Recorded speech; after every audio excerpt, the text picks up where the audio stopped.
পুঁজিবাদী অর্থনীতি গোলামির সবচেয়ে বড় মাধ্যম। সুদী অর্থনীতি, পুঁজিবাদী অর্থনীতি দাসত্বের সবচেয়ে বড় মাধ্যম।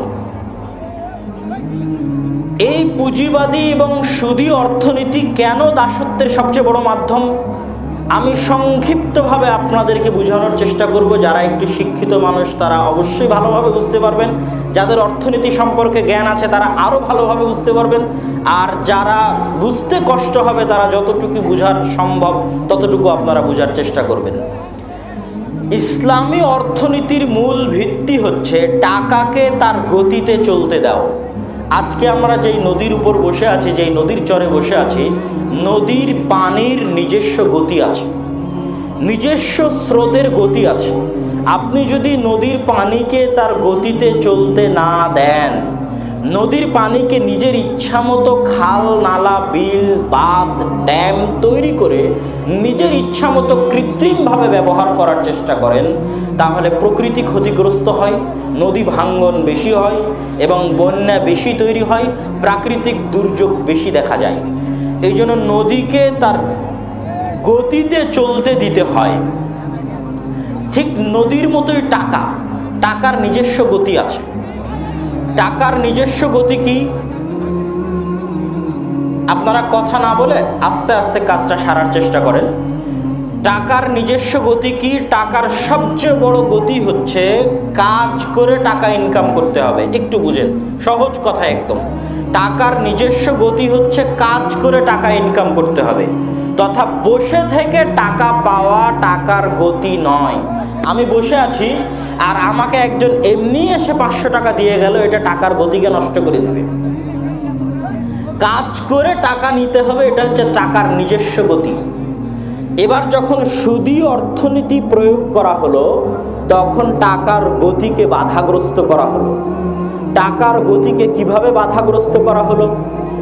আমার আপনার মতো একদল মানুষ 500, 1000, 10,000 করে টাকা ব্যাংকে জমা রেখে এসেছে। ব্যাংক বলছে আমাকে এবং আপনাকে ওই টাকার বিপরীতে ব্যাংক প্রতি মাসে 100 টাকায় 10 টাকা হারে সুদ দিবে।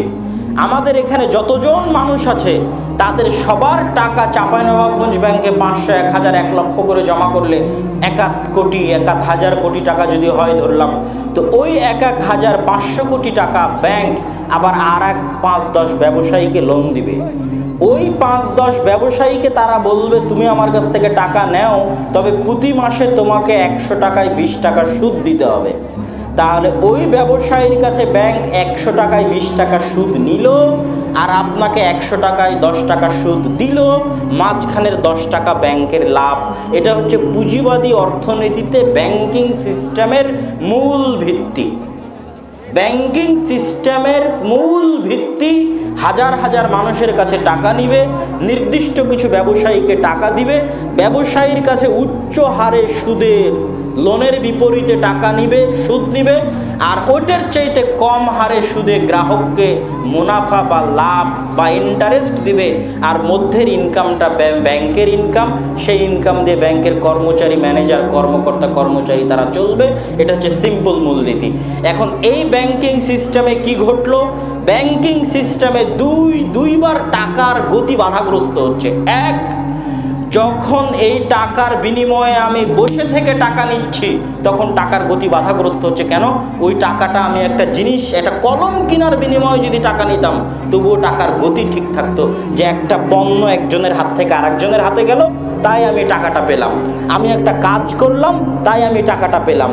এই কাজের বিনিময় ছাড়া, কোনো একটা জিনিস কেনা বেচা ছাড়া অটোমেটিক বসে থেকে আমি মুনাফা এবং ইন্টারেস্ট পাচ্ছি, এটা টাকার গতিকে বাধাগ্রস্ত করে।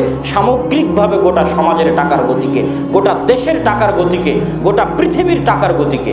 আর ওই যে একদল ব্যবসায়ী যে 1500 কোটি টাকা নিয়ে কোনো জিনিস বিক্রি করা ছাড়া, কোনো জিনিস কিনা ছাড়া, কোনো কাজ করা ছাড়া অতিরিক্ত টাকা যখন ব্যাংকে দিচ্ছে, তখন তার টাকার গতি বাধাগ্রস্ত হচ্ছে এবং সেটা সামগ্রিকভাবে গোটা দেশে এবং গোটা পৃথিবীতে টাকার গতিকে বাধাগ্রস্ত করতেছে। ফলে কি হচ্ছে? আপনি তো বলছেন দেশ উন্নত হচ্ছে, পৃথিবী উন্নত হচ্ছে, কিন্তু না, ফলে কি হচ্ছে আপনি বুঝেন। ফলে হচ্ছে যদি আজকে বাংলাদেশের টাকার একটা টাকার গতিকেও বলা হয় যে এই টাকা কাজের বিনিময়ে ছাড়া, এই টাকা কোনো পণ্যের ক্রয় বিক্রয় ছাড়া লেনদেন হবে না সারা বাংলাদেশে আজকে, এবং সারা বাংলাদেশে আজকে ইসলামী অর্থনীতি চলবে এবং টাকাকে তার গতিতে চলতে দিতে হবে। টাকা যখন তার নিজস্ব গতিতে চলবে তখন যে 500 টাকার মালিক হওয়ার কথা ও 500 টাকারই মালিক হবে, যে 1000 কোটি টাকার মালিক হওয়ার কথা 1000 কোটি টাকারই মালিক হবে, তথা 1000 কোটি টাকার মালিক হওয়ার মতো যে পরিশ্রম করেছে ও 1000 কোটি টাকার মালিক হবে, যে 50,000 টাকার মালিক হওয়ার মতো পরিশ্রম করেছে ও 50,000 টাকারই মালিক হবে, যে 500 টাকা অর্জন করার মতো পরিশ্রম করেছে ও 500 টাকারই মালিক হবে। এটা যে টাকা যখন তার নিজের গতিতে চলবে। এবার টাকার গতিকে যখন আমি বাধাগ্রস্ত করে দিয়েছি, দেশের সুদী অর্থনীতি কায়েম করেছি, তখন কি হচ্ছে, এই 16 কোটি মানুষের মধ্যে প্রত্যেকটা মানুষ তার পরিশ্রম অনুযায়ী যেই টাকার মালিক হওয়ার কথা সেই টাকার মালিক না হয়ে দেখা যাচ্ছে 500 জন বা 1000 জন মানুষ গোটা দেশের 100 ভাগের 80 ভাগ 90 ভাগ টাকার মালিক। আর আমরা আর আপনারা যে অর্থনৈতিক কষ্টে আছি, গরিব থেকে গরিব হচ্ছি, এটা মূলত এই গোটা দেশে সুদী অর্থনীতি চলতেছে তার কারণে। এর দ্বিতীয় কোনো কারণ নাই। আমার এবং আপনার গরিব থাকার আর দ্বিতীয় কোনো কারণ নাই। আপনি মনে করতেছেন গরিব থেকে উদ্ধার হওয়ার জন্য লোন নিব, আপনি আরো গরিব হবেন। কেননা ক্ষুদ্র ঋণ নিয়ে আপনি ধনী হতে পারবেন না। এমন সিস্টেম এই সুদী অর্থনীতির, যে কোটি কোটি টাকা চুরি করে নিবে ওই সবচেয়ে বড় ধনী হবে, যে হাজার হাজার কোটি টাকা ঋণ ফাঁকি দিবে ও সবচেয়ে বড় ধনী হবে। তো ওই যে হাজার হাজার কোটি টাকা সে নিয়ে গেল, ওটা তো আমার আপনার টাকা। এখন আপনারা শুনছেন ইসলামী ব্যাংকে টাকা নাই, তখন আপনারা সবাই বলছেন আমার টাকা আমি ইসলামী ব্যাংক থেকে নিতে যাব। কিন্তু এটাও অর্থনীতিতে খুব ভুল সিদ্ধান্ত। কি জন্য ভুল সিদ্ধান্ত? আপনাকে বাংলাদেশ সরকার টাকা ছাপিয়ে দিয়ে দিবে, আপনি টাকা নিতে যাবেন, টাকা ছাপিয়ে দিয়ে দিবে, টাকার তো কোনো সমস্যা নেই। কি ঘটবে? একটা বাড়ির দাম 5 কোটি টাকা, এই বাড়ির 5 কোটি টাকার বিপরীতে আমি 10 কোটি টাকা ছাপিয়ে মানুষকে দিয়ে দিয়েছি। যখন 10 কোটি টাকা ছাপিয়ে মানুষকে দিয়ে দিয়েছি, বাড়ি বাড়ির জায়গায় আছে, কিন্তু 5 কোটি টাকার দাম কমে 10 কোটি টাকা, 5 কোটি টাকা 10 কোটি টাকায় পরিণত হয়ে গেছে। আপনি 5 কোটি টাকা দিয়ে যে বাড়ি কিনতে পারতেন সেই বাড়ি আর 5 কোটি টাকায় দিয়ে কিনতে পারছেন না, 10 কোটি টাকা দিয়ে কিনতে হচ্ছে। তাহলে আপনারা সবাই যখন ব্যাংক থেকে টাকা উঠিয়ে নেবেন, বাংলাদেশ ব্যাংক তার রিজার্ভের বিপরীতে, তার স্বর্ণের বিপরীতে যখন আপনাদেরকে বেশি পরিমাণে টাকা দিয়ে দিবে নতুন করে নোট ছাপিয়ে, তাহলে কালকে যে সরিষার তেলের দাম 50-60 টাকা ছিল, আজকেই সেই সরিষার তেলের দাম 80-90 টাকা হবে। সরিষার তেলের দাম বাড়েনি, টাকার মান কমে গেছে। এই হলো সুদী অর্থনীতির বেড়াজাল।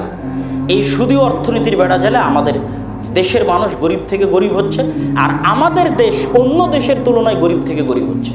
যেহেতু সারা পৃথিবীতে সুদী অর্থনীতি চলতেছে, দেশের মধ্যে যেমন আমরা মানুষ হিসেবে গরিব থেকে গরিব হচ্ছি, পৃথিবীর অন্য দেশের তুলনায় যারা এই সুদী অর্থনীতিকে কন্ট্রোল করে, পুঁজিবাদী অর্থনীতিকে কন্ট্রোল করে, যাদের কাছে এই সুদী এবং পুঁজিবাদী অর্থনীতি কন্ট্রোল করার সকল অস্ত্র, সকল মাধ্যম আছে, তাদের কাছে আমরা প্রকারান্তরে গোলাম। এই যে বাংলাদেশ, আমরা গোলাম, এবং এরকম হাজার হাজার মুসলিম, শত শত মুসলিম দেশ গোলাম, 57টা মুসলিম দেশ গোলাম, অর্থনৈতিকভাবে গোলাম, অর্থনীতিতে গোলাম। কেননা তারা পুঁজিবাদী অর্থনীতি কায়েম রেখেছে এবং পুঁজিবাদী অর্থনীতির সাথে সম্পৃক্ত আছে। তাহলে সারা পৃথিবীর প্রতিটা জাতি গোষ্ঠীর মানুষ যদি স্বাধীন হতে চায়, টাকাকে তার গতিতে চলতে দিতে হবে। কোনো পুঁজিবাদী সিস্টেম চলবে না, শুধু অর্থনীতি চলবে না। এটা বিশ্বের সকল মানুষের মধ্যে কল্যাণ আছে। জ্ঞান, বিজ্ঞান এবং প্রযুক্তির শিক্ষা উন্মুক্ত করে দিতে হবে, সবার জন্য উন্মুক্ত করে দিতে হবে। তাহলে সবাই পৃথিবীতে স্বাধীনভাবে জীবনযাপন করতে পারবে। কিন্তু সেই সিস্টেম তারা করবে না। আর এটা আমাদের দোষ যে আমরা শয়তানের গোলামি করছি।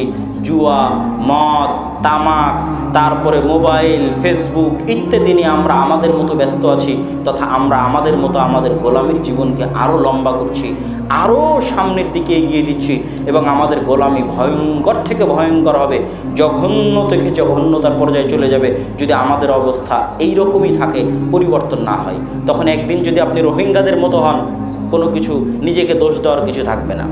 আপনার পরবর্তী প্রজন্ম যদি রোহিঙ্গাদের মতো হয়ে যায়, তার চেয়ে খারাপ হয়ে যায়, কিছু করার থাকবে না, দোষ আমাদের। আমরা আমাদের সময়কে, আমাদের যুবক সমাজ নষ্ট হয়ে গেছে, আমাদের ছাত্র সমাজ নষ্ট হয়ে গেছে।